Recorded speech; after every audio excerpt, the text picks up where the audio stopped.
Gold, trusted gold buyers. మీరు తాకట్టు పెట్టిన బంగారాన్ని విడిపించి ఈ రోజు ఉన్న మార్కెట్ ధరకు కొనబడను. ఇదే సంవత్సరం ఇదే ఛానల్లో 2025 శివ అనే ఒక యాంకర్ కు నేను ఇంటర్వ్యూ ఇచ్చిన. అందులో చాలా విషయాలు చెప్పిన.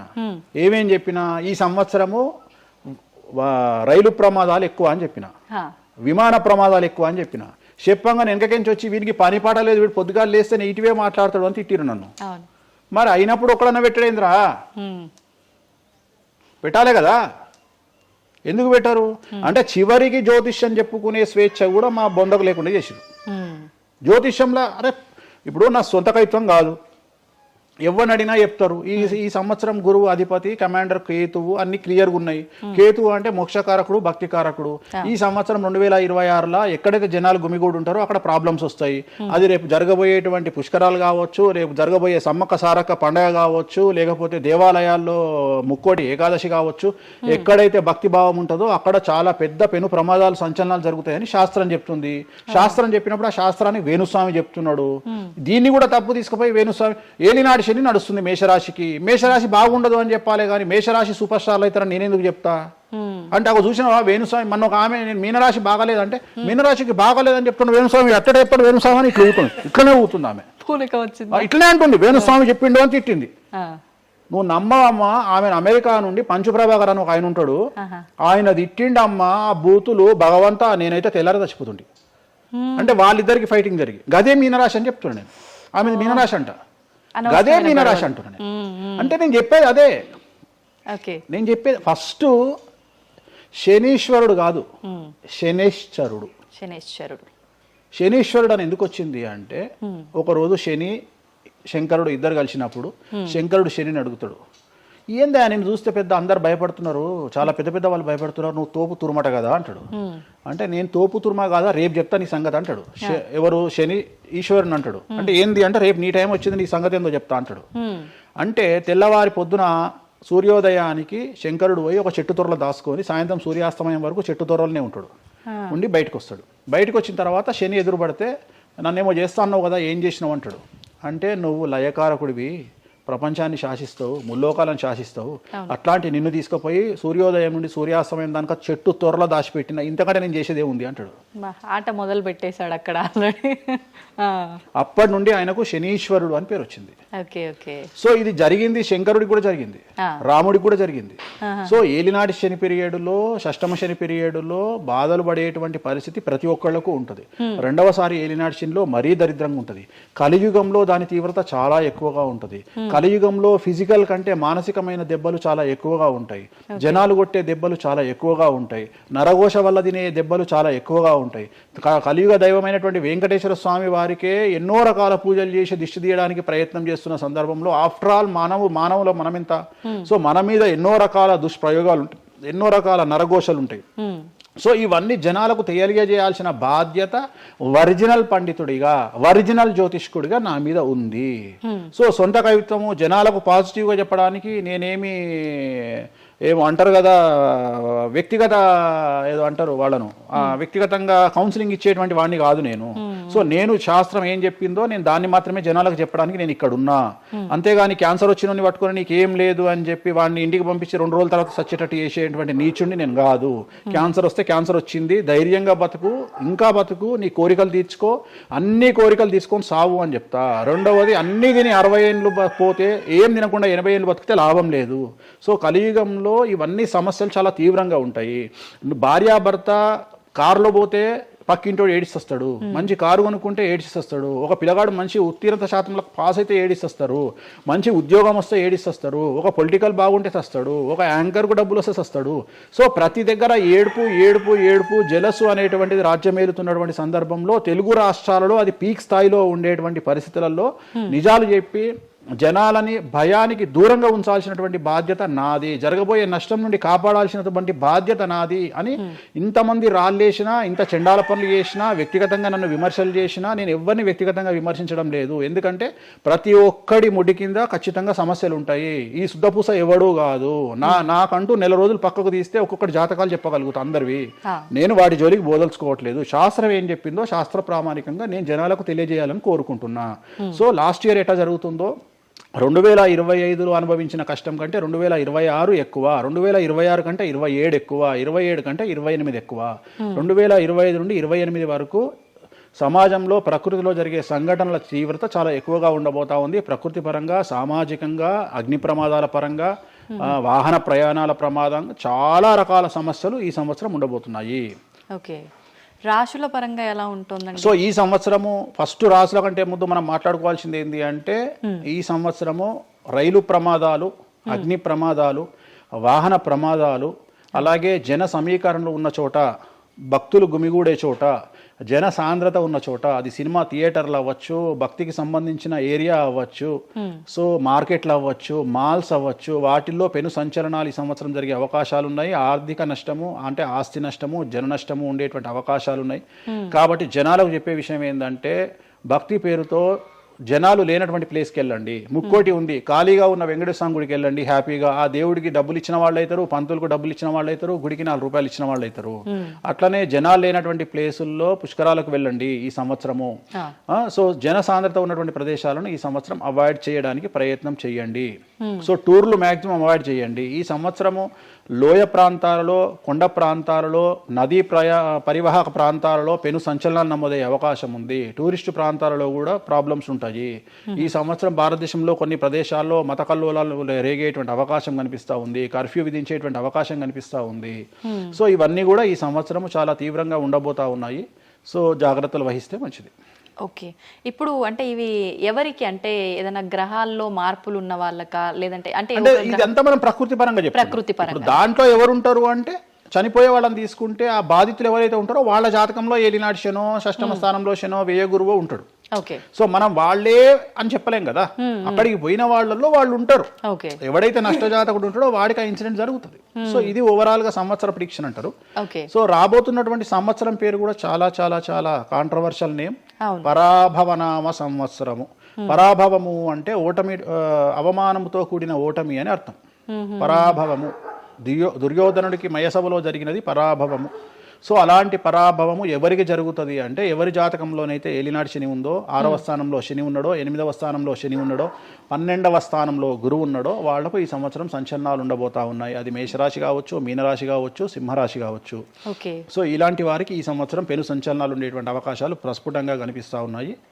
సో ఇది ఓవరాల్ గా సంవత్సర ఫలితము. ఇక 12 రాశులకు సంబంధించి ముందుగా మేషరాశి కనుక తీసుకున్నట్లయితే, మేషరాశికి ఈ సంవత్సరము ఏలినాటి శని నడుస్తూ ఉంది. సో ఏలినాటి శని ఒక పక్క గురువు బాగాలేడు, ఒక పక్క రాహు బాగాలేడు, ఒక పక్క కేతు బాగాలేడు. సో ఇలాంటి సందర్భంలో పెను సంచలనాలకు కారణభూతమయ్యేటువంటి అవకాశం ఉంది. సో విద్యార్థులకు ఉత్తీర్ణత శాతం తగ్గుతుంది, కోరుకున్న ప్లేస్మెంట్స్ రావు, వీసా రిజెక్ట్ అయ్యే అవకాశం ఉంది. ఉద్యోగస్తులకు పై అధికారుల వల్ల సమస్యలు ఉంటాయి, ప్రమోషన్లు ఆగిపోతాయి. సో బదిలీలు చాలా దూరంగా బదిలీలు అయ్యే అవకాశం కనిపిస్తూ ఉంది. రాజకీయ నాయకులకు ఫెయిల్యూర్స్ కనిపిస్తూ ఉన్నాయి, ఉన్న పదవులు కోల్పోయే అవకాశం కనిపిస్తుంది, ఎన్నికలలో ఓటమి కనిపిస్తూ ఉంది. రైతులకు మొదటి పంట కంటే రెండవ పంట బాగుండే అవకాశం ఉంది. కళాకారులకు, క్రీడాకారులకు అవకాశాలు తగ్గిపోయి ఆదాయం తగ్గిపోయే అవకాశం ఉంది. స్త్రీలకు సంబంధించి భర్తల మధ్యన గొడవలు అయ్యే అవకాశం ఉంది. అలాగే వ్యాపారస్తులకు, బ్యూరోక్రాట్లకు ఈ సంవత్సరం ఏసీబీ, సిబిఐ, సిఐడి లాంటి కేసులు లేదా ఈడీ కేసులు కనిపిస్తూ ఉన్నాయి. ఈ సంవత్సరం ఓవరాల్గా మేషరాశి వాళ్ళని తీసుకుంటే న్యాయపరమైన ఇబ్బందులు, ఆర్థికపరమైన ఇబ్బందులు, ఆరోగ్యపరమైన ఇబ్బందులు, తండ్రికి సంబంధించిన అపమృత్యు గండము, అలాగే న్యాయపరమైన చిక్కులు, వాహన ప్రమాదాలు, భార్యాభర్తల మధ్యన గొడవలు, ఇవన్నీ మేషరాశి వారికి కనిపిస్తూ ఉన్నాయి. మరి ఏం చేసుకోవాలా అంటే, తిరునల్లా శనీశ్వర ఆలయంలో ప్రత్యేకమైన శని పూజ నిర్వహించుకోవడంతో పాటు నలుపు రంగు దుస్తులకు దూరంగా ఉండడము, నలుపు చెప్పులు, నలుపు వాహనాలకు దూరంగా ఉండడము, లెదర్ వస్తువులకు దూరంగా ఉండడము, నలుపు లెదర్ వస్తువులకు దూరంగా ఉండడం వల్ల సమస్యల నుండి గట్టెక్కుతారు. ఏడాదంతా వీటికి దూరంగా ఉండాలి. మరి తర్వాత నెక్స్ట్ వృషభ రాశి. సో వృషభ రాశి వారికి ఈ సంవత్సరం 100కు ఇంచుమించుగా 75% అనుకూలంగా ఉంది. రాహువు, కేతువు, గురువు, శని అనుకూలత కనిపిస్తూ ఉంది. చాలా బాగుండబోతా ఉంది. ఈ సంవత్సరం మే నుండి విపరీతమైన రాజయోగం పట్టబోతా ఉంది. చాలా అనుకూలంగా ఉంది. విద్యార్థులకు ఉత్తీర్ణత శాతం ఉంటుంది. స్త్రీలకు అనుకూలమైన ఫలితాలు ఉంటాయి. స్త్రీలకు మీ ఇంట్లో కమాండింగ్ అంతా మీదే ఉంటుంది. రాజకీయ నాయకులకు ఎన్నికలలో విజయాలు సాధిస్తారు. డబ్బులు ఎక్కువ ఖర్చైనా విజయాలు సాధిస్తారు. అలాగే రైతులకు 2 పంటల దిగుబడి, రాబడి బాగుంటుంది. విద్యార్థులకు కోరుకున్న ప్రదేశాల్లో సీట్లు వస్తాయి. ఉత్తీర్ణత శాతం పెరుగుతుంది. అవివాహితులకు వివాహ యోగ సూచనలు కనిపిస్తున్నాయి. సంతానం లేని వారికి సంతాన యోగం కనిపిస్తూ ఉంది. ఉంది. వ్యాపారస్తులకు, అన్ని రంగాల వ్యాపారస్తులకు అనుకూలమైన ఫలితాలు ఉండబోతా ఉన్నాయి. క్రీడాకారులకు, కళాకారులకు అవకాశాలు, ఆదాయము పెరుగుతాయి. ఓవరాల్గా ఈ సంవత్సరం పూర్తి స్థాయిలో మీకు ఎటువంటి సమస్యలు కనిపించడం లేదు. చాలా బాగుంది కాబట్టి మీకు ఎటువంటి రెమెడీస్ అవసరం లేదు. వీలైతే సోమవారం నాడు శివాలయంలో రుద్రాభిషేకాన్ని నిర్వహించుకోండి. సో నెక్స్ట్ మిథున రాశి. ఈ సంవత్సరం ఏదైనా రాశి 100కు 110% అనుకూలంగా ఉంది అంటే మిథున రాశి. సో గురువు, రాహువు, కేతువు అన్ని గ్రహాలు అనుకూలంగా ఉన్నాయి. పట్టిందల్లా బంగారంగా ఉంటుంది. గురువు అతిచారం వల్ల మీ జాతకం చాలా బాగుండబోతా ఉంది. గత 10 సంవత్సరాల నుండి మీరు పడుతున్నటువంటి కష్టాలన్నీ తొలగిపోయే అవకాశాలు కనిపిస్తూ ఉన్నాయి. సో కొత్త స్పీడ్తో ముందుకు వెళ్ళండి. కొత్త ఆలోచనలు చేయండి. ఎంత గొప్పగా జీవితంలో ముందుకెళ్లాలో ప్లాన్ చేయండి. చాలా గొప్పగా ఆలోచించండి. చిన్నగా ఆలోచన చేయకండి. గురువు విపరీత రాజయోగాన్ని ఇవ్వబోతా ఉన్నాడు. దైవబలం మీకు అనుకూలంగా ఉంది. గురుబలం మీకు అనుకూలంగా ఉంది. శనిబలం మీకు అనుకూలంగా ఉంది. కాబట్టి కొత్త వ్యాపారాలు ప్రారంభించండి. విపరీతమైనటువంటి చాలా గొప్పగా కలలు కనండి. ఆ కళలను సాకారం చేసుకునే దిశగా ప్రయాణం చేయండి. విద్యార్థులకు అనుకూలంగా ఉంది. ఉద్యోగస్తులకు అనుకూలంగా ఉంది. వ్యాపారస్తులకు అనుకూలంగా ఉంది. రైతులకు 2 పంటలు అనుకూలంగా ఉంది. సో ప్రతి వాళ్ళు చెరువులు, తర్వాత చేపల చెరువులు, రొయ్యల చెరువులు పండించే వాళ్ళకు అనుకూలంగా ఉంది. పౌల్ట్రీ ఫామ్ వాళ్ళకు అనుకూలంగా ఉంది. రాజకీయ రంగం వారికి అనుకూలంగా ప్రజల్లో మంచి మార్పులు కనిపిస్తూ ఉన్నాయి. స్త్రీలకు మీదే కమాండింగ్గా ఉంటుంది. కుటుంబంలో మీరు ఏం చెప్తే అది జరిగేటువంటి అవకాశాలు కనిపిస్తూ ఉన్నాయి. సో మిథున రాశి వారికి పూర్తి స్థాయిలో అనుకూలంగా ఉంది. ఎటువంటి రెమెడీస్, ఎటువంటి పూజలు అవసరం లేదు. అద్భుతం అయితే వీళ్ళది. నెక్స్ట్ కర్కాటక రాశి. సో నెక్స్ట్ కర్కాటక రాశి. సో కర్కాటక రాశి వారికి కూడా ఇంచుమించు 90% అనుకూలంగా ఉంది. కాకపోతే ఇక్కడ ఉన్న సమస్య ఏంటి అంటే మే వరకు 2026 మే వరకు కొద్దిగా వీళ్ళకు గురువు 12వ ఇంట్లో ఉన్నాడు కాబట్టి కాళ్ళు చేతులు విరిగే అవకాశం ఉంది. దెబ్బలు తగిలించుకునే అవకాశం కనిపిస్తూ ఉంది. జాగ్రత్తగా ఉండండి. సాధ్యమైనంత వరకు yellow colour, lemon yellow colour దుస్తులు ధరించే ప్రయత్నం చేయండి. చాలా అనుకూలంగా ఉండబోతా ఉంది. రాజకీయ రంగంలో ఉండే వాళ్లకు విపరీతమైనటువంటి విజయాలు సిద్ధిస్తాయి. జనాల్లో అనుకూలమైన వాతావరణం ఉంటుంది. వ్యాపారస్తులకు విశేషించి అనుకూలంగా ఉంటుంది. విద్యార్థులకు అనుకూలంగా ఉంటుంది. అలాగే రైతులకు అనుకూలంగా ఉంటుంది. కళాకారులకు, క్రీడాకారులకు మరీ అనుకూలంగా ఉంటుంది. కాకపోతే ఓవరాల్గా కర్కాటక రాశి వారికి ఈ సంవత్సరం కొద్దిగా శత్రువుల యొక్క బెడద ఒక 10% కనిపిస్తూ ఉంది. కానీ శత్రువులను పట్టించుకోకండి. శని బలం వల్ల వాళ్ళు ఎంత ప్రయత్నాలు చేసినా, రాహు బలం వల్ల వాళ్ళు ఎంత ప్రయత్నాలు చేసినా మిమ్మల్ని ఎవరు ఏమీ చేయలేరు.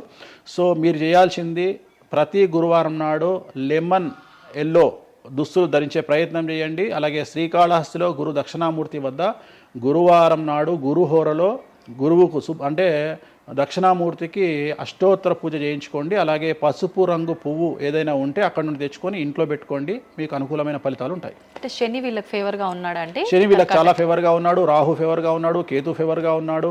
మే నుండి గురువు కూడా ఫేవర్గా ఉంటాడు. అది ఉన్న చిన్న ఇబ్బందులకు కూడా ఏమైనా దానాలు అలాంటివి అదే మనం చెప్పినందుకు గురువు లెమన్ ఎల్లో కలర్ గురువుకు దక్షిణామూర్తి సరిపోతుంది. ఇంకా అవసరం లేదు. దానాలు అవసరం లేదు. మరి తదుపరి రాశి. సో నెక్స్ట్ సింహరాశి. సింహరాశికి ఈ సంవత్సరం అష్టమ శని నడుస్తూ ఉంది. గురువు వ్యతిరేకమైన ఫలితాలు. రాహు, కేతువు చాలా నెగిటివ్గా ఉన్నారు. సో ఇంచుమించుగా 4 గ్రహాలు వ్యతిరేకమైన దిశలో ఉన్నాయి. అష్టమ శని అంటే తల్లికి ఆరోగ్యపరమైన ఇబ్బందులు ఉంటాయి. మానసికమైన ఇబ్బందులు ఉంటాయి. శారీరకమైనటువంటి అనారోగ్య సమస్యలు ఉంటాయి. అలాగే ఆర్థికపరమైన ఇబ్బందులు, న్యాయపరమైన చికాకులు ఉంటాయి. జాగ్రత్తగా ఉండండి. నలుపు రంగు దుస్తులకు దూరంగా ఉండండి. విద్యార్థులకు సమస్యలు, ఉద్యోగస్తులకు సమస్యలు, వ్యాపారస్తులకు సమస్యలు, ఈడీ కేసులు, పోలీస్ కేసులు, బ్యూరోక్రాట్స్కు సిబిఐ కేసులు, రైతులకు పంటల దిగుబడిలో నష్టము, కళాకారులకు, క్రీడాకారులకు వాళ్ళ అవకాశాలను ఇతరులు దక్కించుకునేటువంటి అవకాశం కనిపిస్తూ ఉంది. స్త్రీలకు భార్యాభర్తల మధ్యన గొడవలు. సో ఓవరాల్గా సింహరాశి వారికి ఏ రంగంలో వారైనా సమస్యలు కనిపిస్తూ ఉన్నాయి. అష్టమ శని ప్రభావం కనిపిస్తూ ఉంది కాబట్టి నలుపు రంగు దుస్తులకు దూరంగా ఉండండి. తీరు నల్లార్ శనీశ్వర ఆలయంలో ప్రత్యేకమైన శని పూజను నిర్వహించుకోవడం ద్వారా సమస్యల నుండి గట్టెక్కుతారు. ఓకే. సో నెక్స్ట్ కన్యారాశి. ఈ సంవత్సరం కన్యారాశి వారికి ఇంచుమించు 75% అనుకూలంగా ఉండబోతా ఉంది. శని, అలాగే కుజుడు, రాహువు, కేతువు, గురువు అనుకూలతల వల్ల చాలా అనుకూలంగా ఉండబోతా ఉంది. ఒకే ఒక్క సమస్య ఈ సంవత్సరం ఉండేది. భార్యాభర్తల మధ్యన ఈగోలు కానీ, క్లాషెస్ కానీ వచ్చే అవకాశం ఉంది. సో కాంప్రమైజ్ అవ్వడానికి ప్రయత్నించండి.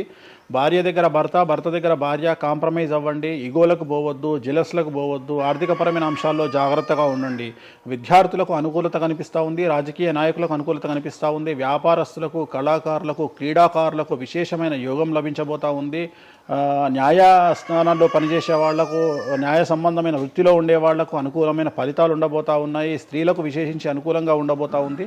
సో ఈ సంవత్సరం కన్యారాశి వారికి పూర్తిగా అనుకూలమైనటువంటి ఫలితాలు కనిపిస్తూ ఉన్నాయి. వీరు చేయాల్సినటువంటి రెమెడీ, సోమవారం నాడు రుద్రాభిషేకాన్ని శివాలయంలో నిర్వహించండి, సమస్యల నుండి గట్టెక్కుతారు. సో నెక్స్ట్ తులారాశి వారికి షష్టమ స్థానంలో శని కనిపిస్తూ ఉన్నాడు. కాకపోతే గురువు విపరీత రాజయోగాన్ని ఇవ్వబోతా ఉన్నాడు. వీళ్ళకి గురు బలము మరియు దైవ బలం అనుకూలంగా ఉండడం వల్ల మీ జీవితాన్ని కొత్తగా ప్రొజెక్ట్ చేసుకునేటువంటి అవకాశం మీకు దేవుడు కల్పిస్తూ ఉన్నాడు.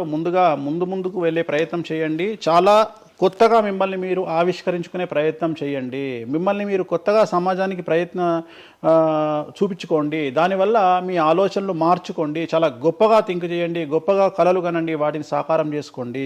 గురువు అనుకూలంగా ఉన్నాడు. కాకపోతే కుటుంబంలో పెను సంచలనం జరిగే అవకాశం కనిపిస్తూ ఉంది. 6వ స్థానము భాగ్యానికి మరియు శత్రుత్వానికి కారకుడు కాబట్టి శని వల్ల సంచలనం జరిగే అవకాశం ఉంది. విద్యార్థులు, ఉద్యోగస్తులు, వ్యాపారస్తులు, కళాకారులు, క్రీడాకారులు, రైతులు, అలాగే రాజకీయ నాయకులు ఎవరైనా సరే వాళ్ళ జీవితంలో ఏదో ఒక పెను సంచలనం జరిగే అవకాశం కనిపిస్తూ ఉంది. నలుపు రంగు దుస్తులకు దూరంగా ఉండండి. తిరునల్లార్ శనీశ్వర ఆలయంలో ప్రత్యేకమైన శని పూజ నిర్వహించడం ద్వారా సమస్యల నుండి బయటపడతారు.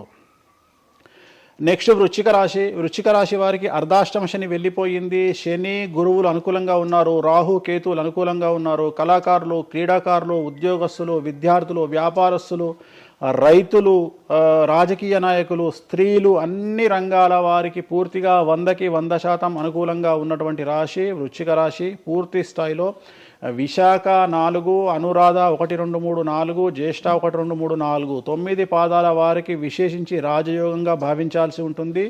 మే వరకు విపరీత రాజయోగం కనిపిస్తూ ఉంది. మే తదుపరి కూడా అనుకూలమైన ఫలితాలను పొందుతారు. కాబట్టి వీరికి ఎటువంటి రెమెడీసు, ఎటువంటి పూజలు అవసరం లేదు. చాలా గొప్పగా కళలు కనండి. మీకున్నటువంటి కళలను సాకారం చేసుకోండి. మీకు ఎటువంటి రెమెడీస్ కూడా అవసరం లేదు. నెక్స్ట్ ధనుసు రాశి వారికి అర్ధాష్టమ శని నడుస్తూ ఉంది. అర్ధాష్టమ శని అనేటువంటిది డబ్బులను అధికంగా ఇచ్చి ఆ డబ్బుల ద్వారా సమస్యలు తెచ్చేటువంటి ఒక పరిస్థితి. అంటే డబ్బులు లేకపోతేనే సమస్యలు అంటారా? డబ్బులు ఉంటే కూడా సమస్యలు. డబ్బులు ఉన్నప్పుడు వాటిని మనం ఖర్చు చేసే విధానంలో సమస్యలు, వాటిని మనం ఎలా సమాజంలో ఖర్చు పెట్టబోతున్నామనే సమస్యలు ఏర్పడేటువంటి అవకాశం ఉంది. కాబట్టి మీరు ఇన్వెస్ట్మెంట్ చేయడంలో కానీ, అప్పులు ఇవ్వడంలో కానీ, ఎవరికైనా అప్పులు ఇవ్వడంలో కానీ, చిట్టీలు వేయడంలో కానీ, సహాయం చేయబోయేటప్పుడు కానీ జాగ్రత్తలు తీసుకోండి. ఎటువంటి పరిస్థితుల్లోనూ డబ్బులు ఎవరికి ఇవ్వవద్దు. సో ధనుస్సు రాశి వారికి డబ్బు పరంగా సమస్యలు ఏర్పడే అవకాశం ఉంది. రాక డబ్బులు వచ్చినాయి కాబట్టి తీసుకెళ్ళి వేరే వాళ్ళకి ఇచ్చి మోసపోయే అవకాశాలు కనిపిస్తూ ఉన్నాయి. ఈ ఒక్క విషయంలో ధనుస్సు రాశి వాళ్ళు జాగ్రత్తలు తీసుకుంటే విద్యార్థులకు, ఉద్యోగస్తులకు, కళాకారులకు, క్రీడాకారులకు, రాజకీయ నాయకులకు, స్త్రీలకు, వ్యాపారస్తులకు, రైతులకు, అన్ని రంగాల వారికి ఈ సంవత్సరం అనుకూలంగా ఉంటుంది.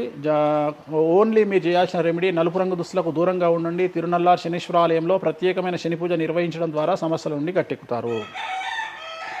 నెక్స్ట్ మకర రాశి వారికి ఈ సంవత్సరం చాలా అనుకూలంగా ఉంది. ఈ సంవత్సరం అండర్లైన్ చేయాల్సిన విషయం ఏమిటంటే మకర రాశి వారికి భార్యాభర్తల మధ్యన గ్యాప్ ఏర్పడేటువంటి అవకాశం ఉంది. గొడవలు వచ్చే అవకాశం ఉంది. ఈగోస్ వల్ల కానీ వేటి వల్ల అయినా సమస్యలు వచ్చే అవకాశం ఉంది. అది కాకుండా విద్యార్థులకు అనుకూలతలు ఉంటాయి, ఉద్యోగస్తులకు అనుకూలతలు ఉంటాయి, రైతులకు 2 పంటల దిగుబడి రాబడి ఉంటుంది. అలాగే రాజకీయ నాయకులకు సమాజంలో మంచి పేరు ప్రఖ్యాతులతో పాటు పదవులు సిద్ధిస్తాయి. రైతులకు 2 పంటల దిగుబడి రాబడి ఉంటుంది. వ్యాపారస్తులకు రూపాయికి 100 రూపాయల లాభం ఉంటుంది. స్త్రీలకు కోరుకున్నటువంటి ఫలితాలు ఉంటాయి. అన్ని రంగాల వారికి అనుకూలమైన ఫలితాలు మకర రాశి వారికి ఉండబోతా ఉన్నాయి. వీరు సోమవారం నాడు శివాలయంలో రుద్రాభిషేకం నిర్వహించుకున్నట్లయితే సమస్యల నుండి గట్టెక్కుతారు. సో నెక్స్ట్ కుంభరాశి వారికి ఏలినాటి శని చివరి అంకంలో ఉంది. చాలా సమస్యలు కనిపించబోతా ఉన్నాయి. కుటుంబంలో ఎవరిని తీసుకున్నా విద్యార్థులు, ఉద్యోగస్తులు, వ్యాపారస్తులు, కళాకారులు, క్రీడాకారులు, రాజకీయ నాయకులు, స్త్రీలు, ఉద్యోగస్తులు, బ్యూరోక్రాట్లు అందరికీ సమస్యలు ఉన్నాయి. వాహన ప్రమాదాలు, పోలీస్ కేసులు, కోర్టు కేసులు, ఆరోగ్యపరమైన ఇబ్బందులు, మానసికమైన ఇబ్బందులు, స్త్రీలకైతే థైరాయిడ్ సమస్యలు, పీసీఓడి సమస్యలు, గర్భసంచికి సంబంధించిన సమస్యలు, మానసికమైన ఇబ్బందులు బాధించే అవకాశం కనిపిస్తూ ఉంది. జాగ్రత్తగా ఉండండి. నలుపు రంగు దుస్తులకు దూరంగా ఉండండి. శనివార నియమాన్ని పాటించండి. సప్త శనివార వ్రతాన్ని పాటించండి. సప్త శనివార వ్రతం అంటే శనివారం నాడు శ్రీ వెంకటేశ్వర స్వామి వారికి సంబంధించినటువంటి వ్రతము. ఇది పుస్తకం మీకు మార్కెట్లో దొరుకుతుంది. తీసుకొచ్చుకొని 7 వారాల పాటు 7 శనివారాల పాటు చేయండి. సమస్యల నుండి గట్టెక్కుతారు. ఇక చివరిది లాస్ట్ది అనేటువంటిది మీనరాశి వారికి ఈ సంవత్సరం జన్మ శని నడుస్తూ ఉంది. జన్మ శని చాలా డేంజరస్గా ఉండబోతూ ఉంది. ఏ రంగంలో ఉండే వారికైనా ఈ సంవత్సరం సమస్యలు తప్పవు. ఆర్థికంగా, సామాజికంగా, న్యాయపరంగా, ఆరోగ్యపరంగా, వాహన ప్రమాదాలు అవ్వచ్చు, ఆర్థికపరమైన నష్టాలు అవ్వచ్చు, పోలీస్ కేసులు అవ్వచ్చు, ఇంట్లో తల్లిదండ్రులు ఒకళ్లకు ప్రాణగండాలు అవ్వచ్చు, భార్యాభర్తల మధ్యన గొడవలు అవ్వచ్చు. మరీ ముఖ్యంగా ఈ సంవత్సరం మీనరాశి జాతకులు ఉండేటువంటి ఇళ్లలో మగవాళ్లకు సంపాదన లేకుండా ఖాళీగా ఉండడం వల్ల ఆడవాళ్ళు మాత్రమే సంపాదించి, ఆడవాళ్ళ ఉద్యోగంతో డబ్బులు సంపాదించి, ఆడవాళ్ళ అంటే భార్యల మీదనో, ఆడవాళ్ళ కూతుళ్ళ మీదనో, తల్లి మీదనో బ్రతికేటువంటి పరిస్థితి మగవాళ్ళకు ఉండే అవకాశం ఉంది. కాబట్టి ఈగోలను చంపుకోండి. సో ఆడవారి మీద బ్రతకడానికి సిద్ధపడండి, కష్టపడండి, మానసికంగా సంసిద్ధులుగా ఉండండి. అంటే అలాంటి ఒక కండిషన్ ఈ సంవత్సరం ఉండబోతా ఉంది. ఈ ఒక్క సంవత్సరాన్ని కనుక మీరు దాటగలిగితే మీ జీవితంలో మంచి మంచి మంచి పొజిషన్లకు వెళ్తారు. సో నలుపు రంగు దుస్తులకు దూరంగా ఉండండి, రాత్రిపూట ప్రయాణాలు చేయకండి, వాహన ప్రమాదాలు జరిగే అవకాశం కనిపిస్తూ ఉంది. జన సమూహం ఉన్నటువంటి ప్రాంతాలకు వెళ్ళకండి. సో జాగ్రత్తలు తీసుకోండి, నలుపు రంగు దుస్తులకు దూరంగా ఉండండి. తిరునల్ల శనీశ్వర ఆలయంలో ప్రత్యేకమైన శని పూజ నిర్వహించడం ద్వారా సమస్యల నుండి బయటపడతారు. ఇప్పుడు ఈ రాశి ఫలాల్ని ఈ మధ్యకాలంలో చాలా మంది ఫాలో అవుతున్నారండి. ఇది అక్షరం అంటే పేరులో మొదటి అక్షరాన్ని బట్టి ఫాలో అవ్వాలా, లేదంటే డేట్ ఆఫ్ బర్త్ బట్టి వచ్చే రాశిని ఫాలో ఇది అవ్వాలా? పేరులో దాని సంబంధం లేదు, డేట్ ఆఫ్ బర్త్ ప్రకారం చూసుకోవాలి. రెండోది ఇది గోచారం, గ్రహచారం వేరు, గోచారం వేరు. ఇది జస్ట్ గోచారం ప్రకారం ఎలాగైతే మనము సౌరమానం ప్రకారము మనం చూసుకుంటామో అలా ఇది ఓన్లీ చాంద్రమానం ప్రకారము మీ నక్షత్రం ప్రకారం చూసుకోవాల్సిందే. మళ్ళీ వ్యక్తిగతమైన జాతకం వేరు. అంటే ఒక 3-4 రాశులు మినహాయించి అన్ని రాశుల వారికి కొంచెం ఇబ్బందికర పరిస్థితులే ఉన్నాయి. దానికి మీరు చెప్పిన రెమెడీస్ చేసుకుంటే సరిపోతుంది. ధన్యవాదాలండి, చాలా చక్కగా వివరించారు. ఓం నమో వెంకటేశాయ.